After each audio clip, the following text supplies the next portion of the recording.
अदृश्य आशीर्वाद की कहानी। सुनिए, आज मैं जो कहानी आपके समक्ष प्रस्तुत कर रहा हूँ, वह केवल एक किस्सा नहीं, बल्कि जीवन के उस गूढ़ सत्य को उजागर करती है जिसे हम अक्सर नजरअंदाज कर देते हैं। यह कहानी हमें यह सिखाती है कि कभी-कभी जो हम खोते हैं, वही हमें भविष्य में सबसे बड़ी सौगात बनकर लौटता है। आइए चलें उस वक्त में जहां रिश्ते सच्चे हुआ करते थे और तकदीर की चालें जीवन की सबसे बड़ी परीक्षा होती थीं। बहुत वर्षों पहले एक गांव में एक साधारण मगर शिक्षित और दयालु ब्राह्मण परिवार रहता था। उस घर के मुखिया का नाम श्रीधर था। उसका स्वभाव बड़ा ही शांत, विनम्र और ईश्वर भक्त था। उसके पास दौलत नहीं थी, मगर ज्ञान और संस्कारों की कोई कमी न थी। उसका जीवन एकदम नियमित, संयमित और ईश्वर की भक्ति में लीन था। उसका मानना था कि सेवा, सच्चाई और श्रद्धा से बड़ा कोई धर्म नहीं। श्रीधर की पत्नी सावित्री भी उतनी ही धार्मिक और सरल थी। वे दोनों वर्षों तक संतान के लिए प्रार्थना करते रहे और फिर एक दिन भगवान ने उनकी गोद में एक कन्या भेजी।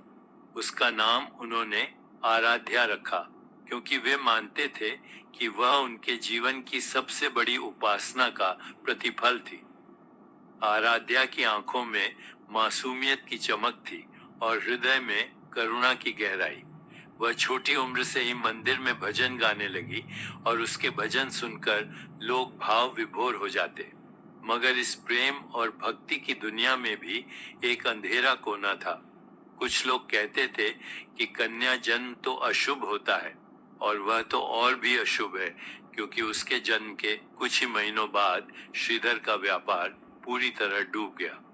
गांव के लोग फुसफुसाते, देखो ये वही लड़की है जिसके आते ही सब कुछ खत्म हो गया। लेकिन श्रीधर और सावित्री ने कभी इन बातों पर ध्यान नहीं दिया। वे अब और भी अधिक सेवा में लग गए। दूसरों के लिए रोटियां बनाते, गायों की सेवा करते और मंदिर की सफाई करते। समय बीतता गया और आराध्या बड़ी होती गई। वह पढ़ाई में भी तेज थी और स्वभाव से भी संयमी। पर धीरे धीरे गांव में स्थितियां बिगड़ने लगीं। पानी की किल्लत, फसल की खराबी और व्यापार में गिरावट से गांव का माहौल बदलने लगा। जिन लोगों ने श्रीधर की भलमनसाहत को पहले सराहा था, अब वही लोग उसे ताने मारते। कहते, तुम्हारी ये पूजा पाठ सब बेकार है, देखो भगवान ने तुम्हें क्या दिया। एक दिन सावित्री बीमार पड़ी और कुछ ही दिनों में चल बसी। आराध्या के लिए यह सबसे बड़ा झटका था। अब वह और उसके पिता ही घर में बचे थे। आराध्या ने घर संभालना शुरू कर दिया, मगर गांव में बातें अब और भी तीखी होने लगी। अब वह 16 वर्ष की हो चुकी थी, सुंदर, सुशील और व्यवहार में नम्र। मगर जब उसके विवाह की बात चली तो हर घर ने एक ही जवाब दिया, अरे नहीं, वो तो मनहूस है, उसके साथ शादी करके कौन अपना जीवन बर्बाद करेगा। आराध्या ने सब सुन लिया, मगर उसने एक दिन भी शिकायत नहीं की। उसके अंदर एक आग थी, नहीं बदले की, बल्कि कुछ बनकर दिखाने की। फिर एक दिन उसके जीवन में एक मोड़ आया। शहर से एक वृद्ध संत गांव आए। वे मंदिर के बाहर रुके और बोले, मुझे एक ऐसे व्यक्ति की तलाश है जो ईश्वर को निस्वार्थ भाव से पूजता हो, जिसमें सेवा का सच्चा भाव हो। गांव वालों ने हंसते हुए कहा, जाइए बाबा, श्रीधर के घर चले जाइए, वहां सब कुछ मिलेगा सिवाय दौलत के। संत मुस्कुराए और सीधे श्रीधर के घर पहुंचे। आराध्या ने उन्हें आदर पूर्वक पानी दिया, पैर धोए और भोजन कराया। संत ने भोजन के बाद कहा, बेटी, मैं तेरी परीक्षा लेने नहीं, तुझे कुछ देने आया हूँ। मुझे एक आश्रम के लिए एक वारिस की तलाश है, कोई जो निस्वार्थ भाव से सेवा कर सके, और तुझे देखकर मेरा हृदय आश्वस्त हो गया है। आराध्या चौंकी। संत ने आगे कहा, यह आश्रम केवल एक भवन नहीं, बल्कि हजारों गरीबों और बीमारों की सेवा का केंद्र है, और मैं चाहता हूं कि तुम उसकी संरक्षिका बनो। श्रीधर की आंखों में गर्व के आंसू थे। उन्होंने कहा, बाबा, ये लड़की मेरी पूंजी है और अगर ये किसी को संजीवनी दे सके तो इससे बड़ी बात मेरे लिए और क्या हो सकती है। अगले दिन आराध्या संत के साथ शहर रवाना हो गई। कुछ वर्षों में उस आश्रम ने चमत्कारी परिवर्तन देखा। आराध्या की सेवा, बुद्धिमत्ता और संयम ने उसे पूरे नगर में प्रतिष्ठित बना दिया।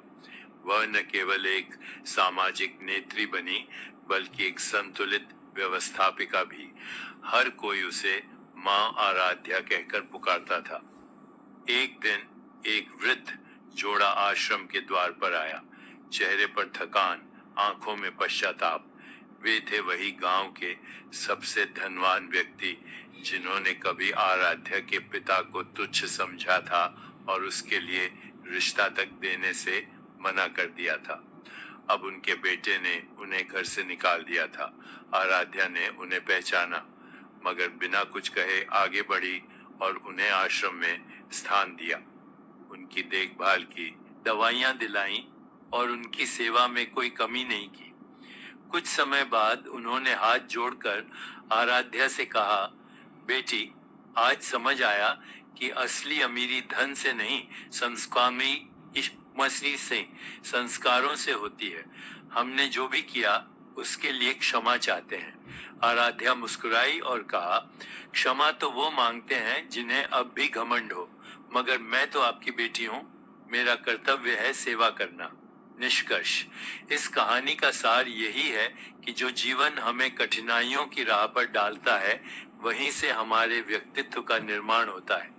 जिन्हें समाज तुच्छ समझता है, वही कालांतर में प्रकाश स्तंभ बन जाते हैं। आराध्या ने यह साबित कर दिया कि भाग्य, समाज या दूसरों की राय हमें परिभाषित नहीं करती। हमारे कर्म, नियत और सेवा का भाव ही हमारी पहचान बनाते हैं।